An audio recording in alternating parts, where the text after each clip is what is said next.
This week, we're speaking with a money expert and consultant and speaker and blogger and podcaster and author who has a lot of experience and a lot of advice to help you make better wealth decisions, because a lot of the things that you're doing right now might be things that are not necessarily about money. You need to be aware of your life history and your experiences and the way you've been socialized, and we'll be talking about that this week. This is Make Better Wealth Decisions, a podcast about financial blind spots, decision making, and how the reality of higher rates, global tensions, and tariff instability impact your investments. I'm your host, John DeGuy, a portfolio manager with Design Securities in Toronto. My guest this week is Jessica Moorhouse. She is a money expert, a speaker, a financial counselor, a best-selling author, and the host of the More Money podcast. She's also an award-winning money expert, a certified financial counselor, and a media personality. So she does a lot. How are you today? Doing well. How about yourself? Also doing well. Let's see if we can begin. I think a lot of people that'll be tuning in will know who you are, but I'd like to begin by asking you a little bit about how you got your start. And after years of creating financial literacy content on your day job, you took the big leap of faith and decided to go out on your own and sort of be an educator and counselor on your own. The company that you founded was called More Money Media, Inc. Yeah. And it's been doing great things. It's been going great gangbusters for some time now. Can you tell us about how you made the decision to take that leap? I know. It's kind of crazy to think that leap actually happened almost 9 years ago. Time flies. But it all kind of started. So when I was kind of a fresh undergrad or once I finished university, and, lucky for me, that was in 2009 when it was a really fun economic time for all of us, millennials especially. That's actually when I started getting interested in the world of personal finance, because I wanted to know, how do I live? How do I budget? How do I, I'm not making that much money. What can I do with what I have? And at that time, although there were some books on the shelves, not many, not compared to now, there were a lot of people talking about it online through blogs. And I was really looking for a creative outlet myself. I just finished film school and decided to kind of go more of a corporate route, didn't want to work in film. And so I started a blog just to have kind of a creative outlet, but then also a reason to kind of research and learn about a topic that I really didn't know anything about. And lo and behold, it became my passion and kind of, I think, my calling a little bit, because I realized that if I feel like this, I bet a lot of other people feel like this, and that this is obviously a very important thing that we all should know, is how to manage money, because we're all earning it and spending it. And it's kind of wild that we don't learn how to manage it properly. But, it's still kind of an uncomfortable topic. It's still kind of taboo. A lot of people still don't want to talk about it. But it's something that I think it's so important, especially for women who historically have not been, part of that conversation. And so, on the side, on my day job, nights and weekends, I would blog. Then I started my podcast in 2015. And then it kind of came to a head at my last corporate job. And it was January 2017, I left.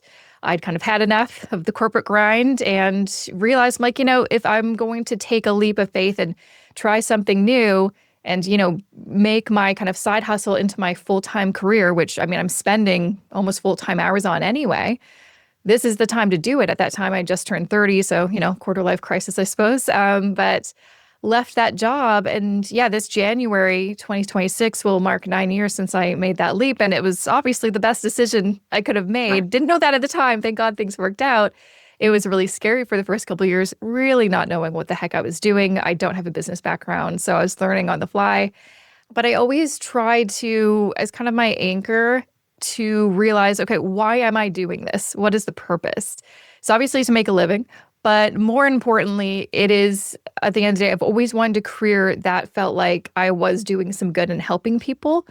And whenever I kind of feel lost, like, what am I doing anymore? I've been doing this for so long, I feel like I forget why.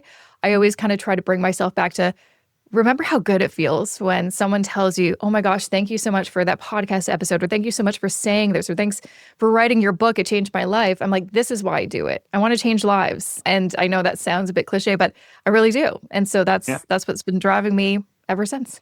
So I I share a lot of those same values and pursuits. And you've built a great brand out of, empowerment and education. And, in my small way, I try to do those things too. So Yeah. I admire what you do because, you're breaking through and getting people to understand a lot of the things that, as you say, have been taboo over the years. Let's see if we can talk about that. A lot of people know what they should be doing with their money, but for whatever reason, there are psychological barriers that get in the way of them doing what they more or less, at least intuitively, know Yeah. or think they ought to be doing, but they don't do it. So, why do you suppose that is, and what suggestions would you make to help people overcome their psychological roadblocks? I mean, I always kind of compare it to health and fitness because all of us know how to be healthy. We did actually learn that in school through PE. It's eat healthy and, watch what you're eating and move, exercise your body. And yet most of us aren't doing that, or we struggle and we know we should and we're not. And then we don't go to the gym and all this kind of stuff. And so I think honestly, it's very similar in finance, even though I think a lot of us feel very uncomfortable with our level of financial literacy. What I've realized over the years is all of this is learnable. The information is out there if you want it. However, I think most people don't give themselves enough credit. We actually probably know more than you think. I look back to myself in my 20s and I always felt like there was this big kind of mist or fog in front of me. I'm like, if I could only get past whatever I don't know, then I'll start to feel confident about my finances. And then that's what kind of drove me to take some more formal education. I did my Canadian securities course. I just did my QFP exam. Been studying for like these past basically 8 years or 9 years or whatever for different designations. And what I've realized at the end of it is like, oh, I actually did know more than I thought I did. This stuff isn't that complex. Sure, there are some different avenues you can go that can be a little bit more intense and complicated. But overall, money can be very simple. And so that was definitely a big, I think, aha moment for me. And then also made me realize this should be kind of more in the conversation when we're talking about money with everybody. And so that's part of the messaging in the book is that it may not be a financial literacy issue. You may actually have that information in you. If you were to ask anyone on the street, like, what is the best way to reduce your spending? They'd probably have an answer, but they'd probably be kind of really, I don't know if this is the right answer. And then they'd give you an answer and you're like, yeah, no, that's the right answer. And so I wanted to, in the book, to not just do a prescriptive how-to money book, because I mean, I've been doing my podcast for 10 years. I've read a lot of those books. They're great, but they all pretty much say the same thing, which isn't a bad thing because they all say it in a different, tone, lens, all that kind of stuff. But what I was finding is no one was talking about, well, why, when people have that information, they're still not doing it. And I would encounter these people all the time that would, hire me as a financial counselor, and they knew what they needed to do. They just weren't doing it. And sometimes they'd be like, I just need an accountability coach or something like that. I'm like, I don't think you should be paying someone just to like give you a text or an email being like, hey, did you do that thing that we talked about?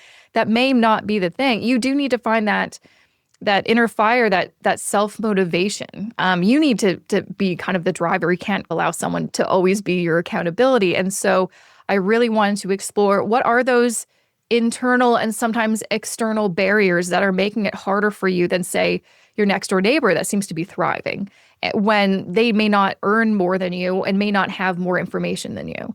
And so I really go into the different aspects of, there's psychological aspects, there's behavioral aspects, there are, societal barriers. There's a lot of things that are preventing you from kind of getting out of your own way. And until you realize that and really get to know yourself and your history and your relationship with money, you're just going to be repeating this cycle. It sounds to me almost as though there are some people who will use their inertia as an excuse. They'll say, well, I don't know, or I'm not sure.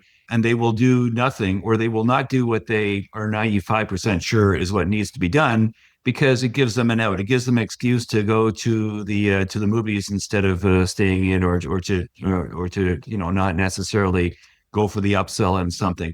And so I think a lot of people will lie to themselves in terms of, it's like, as you say, if what you say is true, and I have no reason to doubt you, because I think that's been my experience too. A lot of people intuitively have a pretty good sense of what's required, but they don't necessarily follow through because, well, following through requires sacrifice. It's just easier to make excuses so that you can continue to do what you want to do, to give yourself license to be a bad actor, if you will, and to do things that are it's easier in the short term, but of course not necessarily great for you in the very very long term.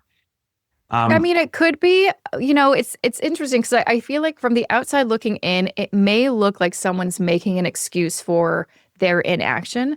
But I mhm, think when we really look at that person and again, take a look at their history, the examples they've had in their life, and just like the examples of what you could and could not achieve. I think internally for them, they're like, no, I think this is my limit. And so why would I try? Because I know I'm going to fail. Or why would I try to, build wealth and retire early? No one has ever done that in my family historically. So it seems like an impossible task. And so I know it can seem like, because that's honestly a lot of the messaging and a lot of the kind of older personal finance books that are a little bit more, tough love, they do kind of frame it being like, stop being poor or stop having a poor person's mindset. And you're like, that really isn't helpful yeah, because that that's doesn't right. Yeah. explain the why. And so even though it looks like an excuse, I think they're trying to find an explanation for why they can't. And so that's what I really wanted to kind of explore is maybe this is why. Maybe it's that you keep on overspending because that is the pattern you've seen in your family. And so that's what's comfortable and that's what you're used to. And so it's just about the familiarity and maybe even being part of that kind of community in your family unit is, well, this is how we all do it. And I kind of want to be part of what we always do. It's really uncomfortable and difficult to go against the grain and do something different. It makes, people like, oh, you think you're better than me? Or, it may cause some friction. And I think a lot of people are always trying to find what's the easiest, most comfortable, less, hardly any friction kind of way to do things. Okay, so there are a lot of people who do in various ways sorts of things of what you and I are doing. They Mhm. go online and they're known colloquially as finfluencers, people Yeah. who will influence the way people engage in personal finance. And I, it's a very, I have a bit of a love-hate relationship because on the one hand, I believe in financial literacy and I want people Mhm. to learn and I want people to explore. And if going to YouTube to get information is where you're going to go to get information, I would rather you go to look for something rather Mhm. than put your head in the sand and do Yeah. nothing. But to your credit, you've done a lot to get various designations. People like myself have CFPs and other designations, but a lot of the other people that are influencers don't. Mhm. So, what is your view in general? And if you could maybe give some advice in terms of helping people make more discerning Yeah. decisions and maybe engage in more critical thinking when they go to look for information. Yeah, I mean, there's on the one hand, it's like I think it's so important. I mean, how did I discover the world of personal finance? It was blogs first. And it was just regular people talking about how they budget, how much they earn, tips and tricks on saving money, things like that. And that's what really made me have like more of a deep connection to reading some of these kind of at first when you're really just starting kind of technical books. It can kind of go over your head and then make you feel like I'm too dumb to learn this. This isn't the world for me. When you kind of read a blog or see a YouTube channel, it feels a little bit more personal because they're talking to you one on one. There's a face behind it. It feels more personal. And so it's a little bit easier, I think, to digest. However, I also have a love-hate relationship. I mean, some people call me an influencer. I've been doing this for 14 years now, creating content online in different formats. But I will say the thing that I have always been really careful about is like what I say, what I promote, what I will never promote, because I always want to maintain my credibility with people who know me.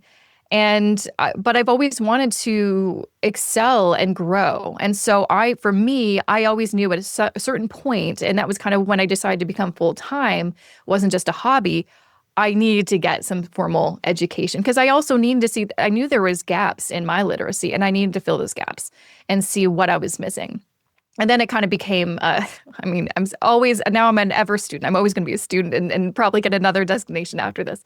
But for me, it's like, I think I had a responsibility, especially once I became more known in the space, giving information, careful not to give advice that I'm like, well, I have a responsibility to get some letters behind my name. But I know not everyone does that. And I know also because I've taken this route, which is a bit of a slower route, there's things that I haven't done to potentially grow my followership on certain platforms and things like that.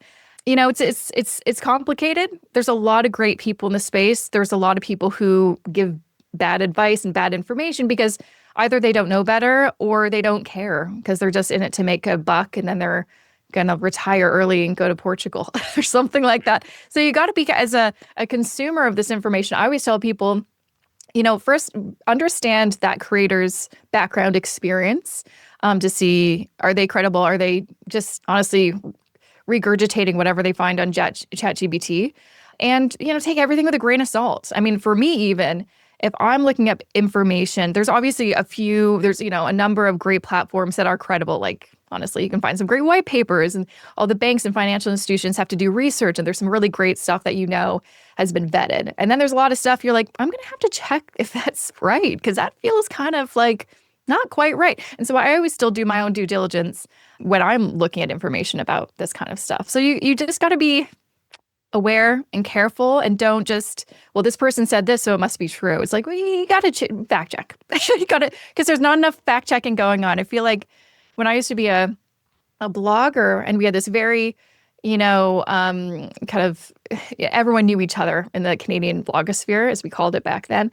We checked each other. If someone wrote something that was inaccurate, we would put in the comments, be like, dude, that's not right. You gotta fix that. There's not enough checks and balances, I find, probably just because the community, the world of content creators is so big now. And they can get lost in the comments or they can delete the comments. So there's not as much accountability in that respect. So as a consumer, you have to be, careful and do your own due diligence. I want to jump off on something that you said a few minutes ago, where you said that in the influencer space, there are some who don't know and some who don't care. And I would put it to you that could be a similar problem in the licensed advisor space as well. Yep. And there's one bit of research that I'm hoping you're familiar with, but if you're not, I'll maybe just fill you in. About 9 years ago, a paper came out called "The Misguided Beliefs of Financial Advisors." I don't know if you're familiar with it. Are you? Okay, so this is a bugaboo of mine, and I'm trying to do what I can to ring the alarm bells about this. So this paper came out in 2016. And it showed this, the researchers were, two of them were American, one was Canadian, and they showed that Canadian mutual fund registrants, and they had a sample size that was massive, like 10,000 mutual fund registrants and hundreds of thousands of clients across, more than a decade. So just a massive, massive data set. And they showed that these advisors chased past performance, didn't care about product cost, and ran concentrated positions, all three of which are demonstrably wrong. So now the first question people would say, oh, well, they're doing that because they have a problem with misplaced agency. They're trying to make a quick buck or whatever else. The research went on to say, actually, these people are doing it even in their own accounts and even after they retire, which is to say, we now have smoking gun evidence that they not only are doing it, but they think they're doing the right thing. Yeah. So to your point earlier, there's the problem about people who are deliberately doing the wrong thing. There are other people who really ought to know better, who have a license, who are giving advice to retail clients, who are giving bad advice. And what concerns me is that 9 years in, the industry has done nothing to disabuse these registrants of these false beliefs, and so they persist. Yeah. So I'm beside myself with the industry that is doing nothing to solve a very, very obvious, in-your-face, clinically, demonstrably factual problem. Yeah. Do you have any comments at all about that? I've got lots of thoughts on that. There's a big reason, especially when it comes to people who can sell products like life insurance mutual funds. I've got a big issue with that industry because it is very predatory. And I hear this from clients all the time being like, I want to learn about investing, how to do it on my own, because I feel like I've been taken advantage of. I went to the bank, I went to this wealth management firm. It was always a recommendation from somebody. And they go there and then they come back. They're like, I don't think I actually know what the hell they were talking about. I think they just sold me something. I actually don't understand what my return, I don't understand my portfolio. I don't understand any of this. But we were in the meeting talking for a long time and I'm leaving just as confused. And all I think I know is I think I signed up for something. And so when it comes to people who sell products, and this is something why, people ask me, are you ever going to get licensed or anything like that? Absolutely not. And the reason is because although I do sell some things, I have a book I sell, I have an investing course, I have budget spreadsheets. I never want to sell investment products or life insurance products or anything like that because if you are a salesperson, and you are kind of a salesperson first, advisor second, let's be honest, even though all the literature is like, well, you've got to, make sure that you're not biased. People are human. Advisors are human. And, your job is to make money. How do you make money? Is by selling those products, sometimes to people that is inappropriate to. If you want to be like the perfect ethical advisor, you're not going to make as much money as the person who's just selling their stuff to everybody. Like I remember years ago, I was helping a friend of my sister's. She, wanted me to take a look at her budget and all that kind of stuff because she was going to grad school to become a therapist. And she was just, cash flow issues. I'm like, okay, let's take a look at everything. And then I see, I'm like, why are you spending $200 a month on life insurance? She was 26. And I'm like, that's outside of your budget. Consider your rent was like $600 or $700. It's like too much. You can't afford that. Like, who sold you this product? It's a friend of a friend who just got their insurance license and thought it was, for whatever reason, appropriate to sell her permanent life insurance at like 24. And I'm like, yeah, sorry, you're going to have to cancel this policy. If you do want life insurance, let's look at other options like term. But you can't actually afford this, and it's inappropriate for you. You don't have, for example, you're not like, oh, I might have this disease in the future based off a health history, all that kind of stuff. And I see this all the time with, again, like mutual fund dealers and stuff like that, where they're just selling because I know either they're getting pressure from their work, because sometimes it's not them that they would just want to make a buck. Sometimes they're just getting pressure from their bosses and the industry as a whole. But yeah, that's the unfortunate thing. People see, oh, you're an advisor, you're going to give me advice. And then they leave, oh, actually, they're a salesperson first, or they gave me bad advice because, so many different factors. And it's very difficult. And so that's, for me, again, there's no perfect solution, but for me, I always kind of try to tell people, hey, do you know about fee-only services? Yes, they're more expensive. They can't sell you products, so they can be a little bit less biased. Not completely unbiased, because everyone has their own bias. But in general, they will actually be more focused on actually building you a financial plan, giving you advice, than selling you this new mutual fund that just came on the market. Perfect. Okay, so I want to see if I can take a moment to ask you to just fill us in a little bit about both your book, Everything But Money, but also the More Money podcast. A lot of people will probably know a little bit about both, but maybe if you could just take a couple minutes to fill us in on both those things. Sure. I'll start with the podcast. So yeah, I started back in 2015. So I just crossed the 10-year mark, which is wild. I couldn't even tell you how many episodes, maybe 450 at this point, something like that.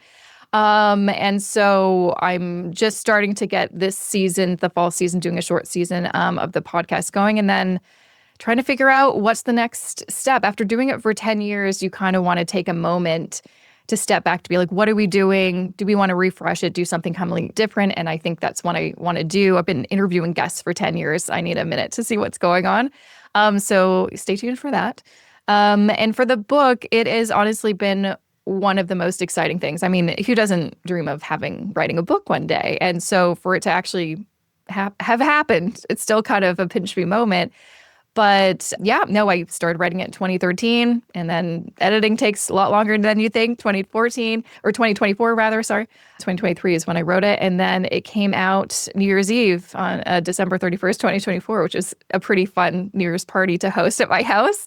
And it's been really exciting just to see the response, because it's a very different book. That's what most people say.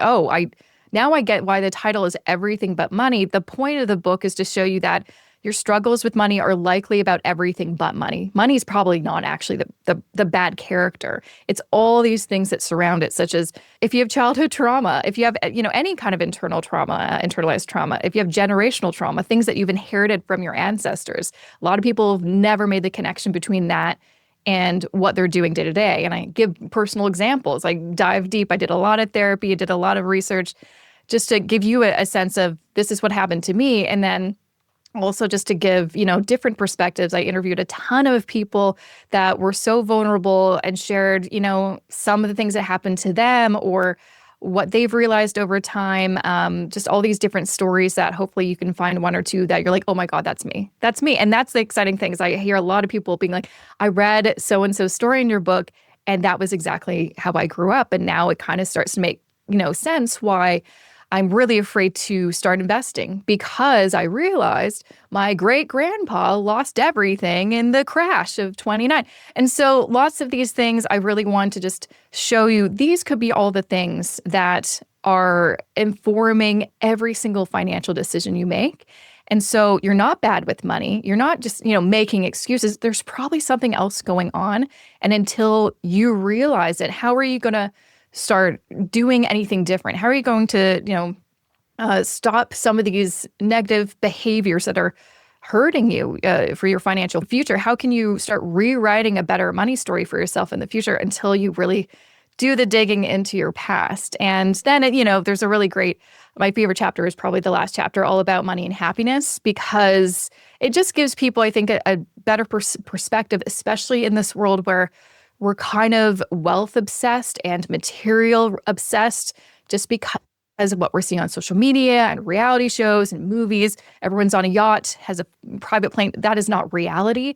But we feel like, oh my gosh, I'm nothing if I don't earn $50,000 a month. Who's earning that kind of money? Most people aren't. And so we need to kind of check ourselves, touch grass a little bit, as the kids say, and really get back to what actually does make me happy. And there's science behind that. And they share that these are the things that will make you happy. And guess what? Most of them are cheap or free. And most of us aren't doing it. We're spending or wasting our time scrolling online, feeling bad about ourselves when we should be like reading a book or doing a puzzle. That's what's going to make you happy. So just kind of giving people, a reality check and some perspective so they can start, acting a bit differently and feeling better about their relationship with money ultimately. So that's the book in a nutshell. That's a really nice way to summarize in the end. So I want to thank you, Jess, but before I let you go, I always like to ask my guests, the podcast is called Make Better Wealth Decisions. It was up to you, and you can give one little snippet of advice about decision-making in the wealth management space. What would that be? Gosh, I mean, there's a whole chapter on behavior, and I think that is really the ticket. More people are talking about behavior in conjunction with investing, thank goodness. But it's not just about the numbers. Until you really understand the, heuristics and the biases that you may have within you that you didn't realize, you're probably going to sell every time you should be buying, every time you should be selling, or doing absolutely nothing. Or, why do I keep on falling for these trends that I see on Reddit or online? Probably, again, it comes to human behavior. So once you have a better understanding of, oh, that's what's going on, I tell you, you're going to be a better investor. Great. Thank you, Jessica. It was a real pleasure speaking with you today. I want to wish you all the best, and hopefully our paths will cross again. I hope so too. Thank you so much for having me. This podcast is not to be construed as offering specific investment advice. Please consult a qualified advisor before acting. My books, Stand Up to the Financial Services Industry and Bullshift, are available online. If you'd like to meet to discuss how the topics in this podcast affect you directly, please visit my website.